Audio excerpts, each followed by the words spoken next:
Have you ever wondered if there is an angel who stands closer to God than even Michael or Gabriel? An angel so radiant, so enshrouded in divine fire, that even the highest seraphim veil their faces in his presence? Scripture speaks of beings who surround the throne, crying, "Holy, holy, holy," but among them is one, a being not merely near the light, but seated beside it. This is no ordinary angel. This is the guardian of the throne, the only celestial being entrusted to dwell at the side of the Almighty himself.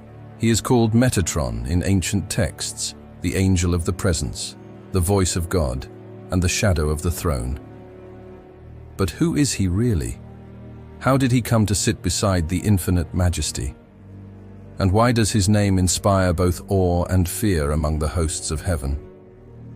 To understand him is to glimpse the very mystery of God's relationship with creation, the place where divinity and humanity touch.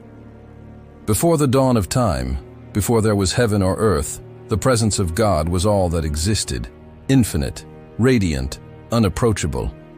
When creation began, light was divided from darkness, and the heavens took form. Yet even in the highest realms of glory, no being could endure the full magnitude of God's essence. It was said that even the seraphim, who burn eternally, could only draw near by covering their faces. But there was one who was chosen to bear a reflection of that unbearable light, one who would stand as God, as mediator between the infinite and the finite, the eternal and the created. This angel would become the living mirror of divine authority, the one who sits beside the throne, not as an equal, but as a witness to eternity. In ancient Hebrew writings and apocryphal visions, this figure is called the Angel of the Lord, S Presence, Sar Ha-Panim, the Prince of the Face. He is described as radiant beyond comprehension, yet humble before the Almighty. The Book of Enoch reveals that this being was not born of angelic flame, but transformed, that once he walked the earth as a man. His name was Enoch, the one who walked with God and was no more, for God took him. When Enoch was lifted from the world, he did not die as other men. Instead, he was transfigured, his mortal form consumed by divine fire until his spirit became light itself. God set him upon a throne beside his own and gave him a new name, Metatron, the little YHWH, the lesser representation of the divine word. The transformation was unlike anything heaven had witnessed.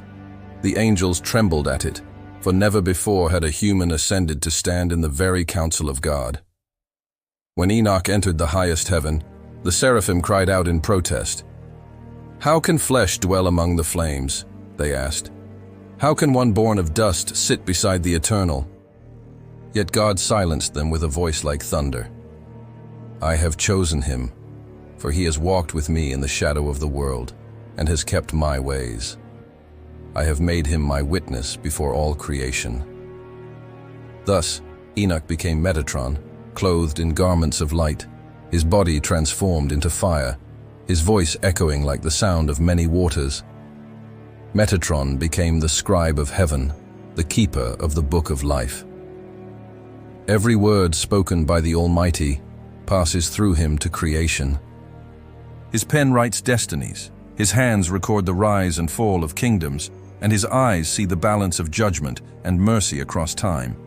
It is said that when God decrees, Metatron translates that decree into the language of angels, ensuring that divine will manifests perfectly in creation.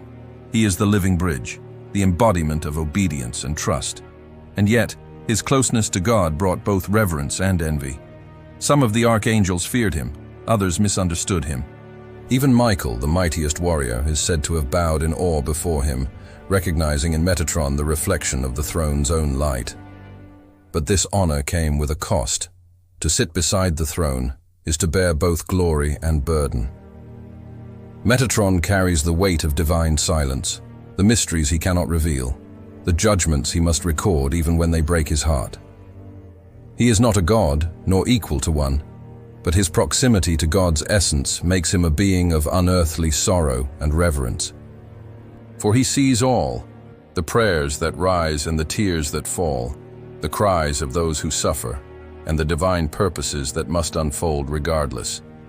He witnesses every soul's journey, knowing the end before the beginning, and yet he cannot intervene unless the command is spoken. According to Enochian lore, there are moments when the light of the throne dims, not in weakness, but in mystery. During these moments, Metatron stands and speaks on behalf of creation, reminding heaven of God's covenant with humanity. His voice carries across eternity, a blend of mortal compassion and divine authority. This is why he is called the voice of God. When prophets heard the word of the Lord in ancient days, it was often through the echo of Metatron's presence, a voice too divine for angels, yet too compassionate to be purely celestial. Many fear his name, for it represents the paradox of divine intimacy, that the infinite would dwell beside the finite. But Metatron's story is not about hierarchy, it's about destiny. He stands as proof that humanity was never meant to remain distant from the divine.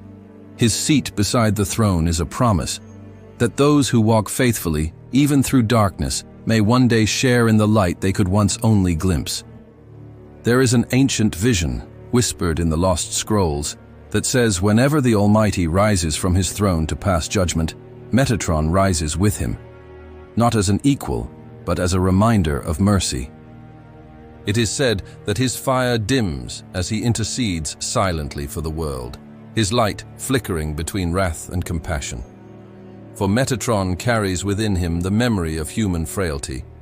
He remembers hunger, fear, and faith. And because of that, heaven itself cannot forget humanity. Yet, there are mysteries even angels dare not speak. Some say Metatron's throne is not merely beside God, but woven into his presence, that when the light of the throne expands, it becomes indistinguishable from his form.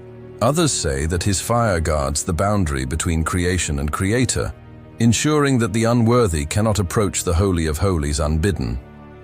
In every case, his role is both terrifying and tender, to shield creation from the full blaze of divinity, while reflecting enough of it to guide all beings home. Think about this. The angel who sits beside the throne was once human.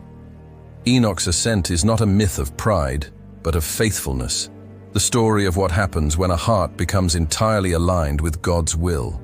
His life, though hidden in mystery, reveals a promise for all who seek God with relentless devotion, that one day, the distance between heaven and earth will be no more. For the presence of Metatron beside the throne is not an exception, it is a foreshadowing. Humanity's destiny is not exile from God, but union with Him. In every trial, in every silence, remember this. The heavens still hold the memory of a man who walked so closely with God that he became part of His glory. And that man, transformed, exalted, and eternal, now bears witness to every prayer you whisper. He sits beside the eternal, not as a rival, but as a bridge, proof that faith can pierce the infinite, that love can ascend beyond death, and that obedience can turn mortality into light. So when you look to heaven and imagine the throne surrounded by blazing beings of fire and song, know that one among them once knew the dust beneath his feet, and it was that humility, that unwavering devotion, that lifted him higher than all the stars. For God does not exalt power, but purity.